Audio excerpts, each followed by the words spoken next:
మన చుట్టూరా బొచ్చెడు మంది లీడర్లు ఉంటారు, కానీ పెద్ద పెద్ద పదవులు చేసిన వాళ్ళని కూడా నాలుగొద్దులైతే జనం మర్చిపోతారు. ఎందుకంటే గసంటోళ్లకు పవర్ తప్ప పబ్లిక్ తిప్పలు తీర్చాలనే తన్లాట లేకపోవచ్చు. అయితే కాకా వెంకటస్వామి సారు తెలంగాణ కోసం, దళితుల కోసం, గరీబుల కోసం, పేదల ఇండ్ల కోసం, కార్మికుల కోసం, సింగరేణి కోసం, రామగుండం ఎరువుల ఫ్యాక్టరీ కోసం, ఇట్లా పతొక్కల కోసం గల్లీ నుంచి ఢిల్లీ దాకా కొట్లాడిండు. కాబట్టే పెద్ద మనిషి మీద గింత పాయరం చూపిస్తారు అందరూ కూడా. అందరు కాకా అని పాయిరంగా పిలుచుకునే వెంకటస్వామి సార్ కాలం చేసి 11 ఏళ్ళు ఇయాల్టికి.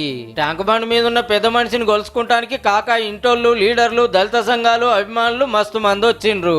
మలిదశ తెలంగాణ ఉద్యమం నుంచి రాష్ట్రం వచ్చేదానిక కాకా ఎంత కొట్లాడింది, గరీబులకు ఎంత సేవ చేసింది, ప్రతి ఒక్కటి యాద్ చేసిండ్రు.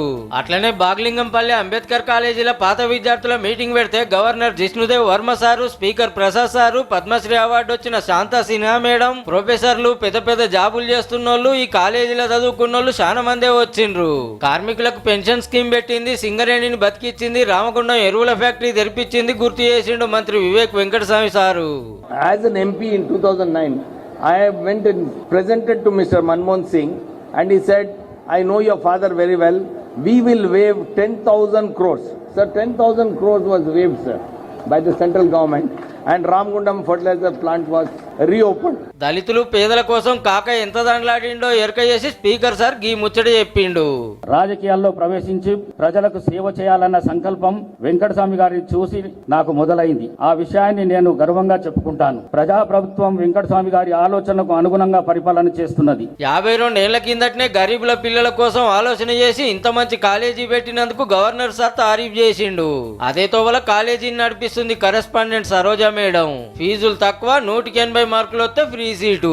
ఫస్ట్ కాంచి 10 దాకా కబడ్డీ, ఇంటర్, డిగ్రీ, లా, ఎంబీఏ ఇట్లా ఎన్నో కోర్సులు, సకల సౌలతులు ఉన్నందుకే ర్యాంకులు, అవార్డులు వస్తున్నాయి. ఇప్పుడు 6,000 మంది ఉంటే 1,00,000 మంది పాత విద్యార్థులు ఉన్నారు. ఇవన్నీ తెలుసుకున్నాడు కాబట్టి గవర్నర్ సార్ వచ్చి అంబేద్కర్ కాలేజీ మేనేజ్మెంట్ ను మెచ్చుకోండు. అట్లనే న్యాక్ నేషనల్ అవార్డు ఇచ్చిండు Saroja మేడానికి. Pilot the Panchayati Raj bill also in Parliament. He saved the Singareni collieries. Today a very, very prestigious unit. And I am sure the students from here will study here, be inspired. Telangana కోసం, కార్మికుల కోసం, దళితుల కోసం అట్లా కొట్లాడిండు కాబట్టి చాలా మంది ఈ డిమాండ్ చేస్తున్నారు. 70,000 గుడిసెలను వేసి పేదవాళ్ళని ఆదుకున్నటువంటి వ్యక్తి. ఆయన చేసినటువంటి సేవలకు గుర్తింపుగా ఆయనకు భారత రత్న ప్రకటించాలని, పెద్దపల్లి జిల్లాను కాకా పేరు మీద వెంకటస్వామి జిల్లాగా పేరు ప్రకటించాలని. ఇయాలనే కాకా క్రికెట్ లీగ్ చాలా అయింది మహబూబ్ నగర్ లా. మంత్రులు వివేక్, పొన్నం ప్రభాకర్, అజారుద్దీన్, వాకాటి శ్రీహరి, ఎమ్మెల్యేలు ఎన్ఎం శ్రీనివాస్ రెడ్డి, అనిరుద్ రెడ్డి సార్లు వచ్చిండ్రు. ఒకళ్ళు బ్యాటింగ్, ఇంకోళ్ళు బౌలింగ్. మళ్ళా ఇలా బ్యాటింగ్, వాళ్ళు బౌలింగ్.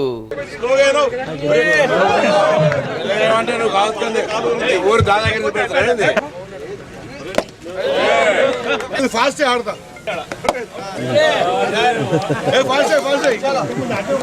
ఇయాల్టికెళ్ళి జనవరి 17 తారీఖు దాకా 104 మ్యాచ్లు ఆడిస్తారు. తెలంగాణ అంతటికెళ్ళి ఏం తక్కువ 500 మంది ఆటగాళ్లు ఉంటారట. హైదరాబాద్, రంగారెడ్డి కాకుండా మొదలు 29 జిల్లాలు ఆడతాయి. అందులోకెళ్ళి 8 టీములు మీదికి వచ్చినాక గప్పుడా 2 జిల్లాలు కూడా కలుస్తాయి. Visakha company, Hyderabad cricket association కలిపి పెడుతున్నాయి కాకా క్రికెట్ లీగ్ పేరు మీద. ఫైనల్ మ్యాచ్ ఉప్పల్ స్టేడియంలా. గెలిచిన వాళ్ళకి 5 లక్షలు, రెండో జాగాలు ఉండే టీం కు 3 లక్షలు. ఊర్లలో ఉండే ఆటగాళ్ళని మీదికి తెస్తానికి గింత మంచి కార్యం పెట్టుకుర్రు అన్నట్టు.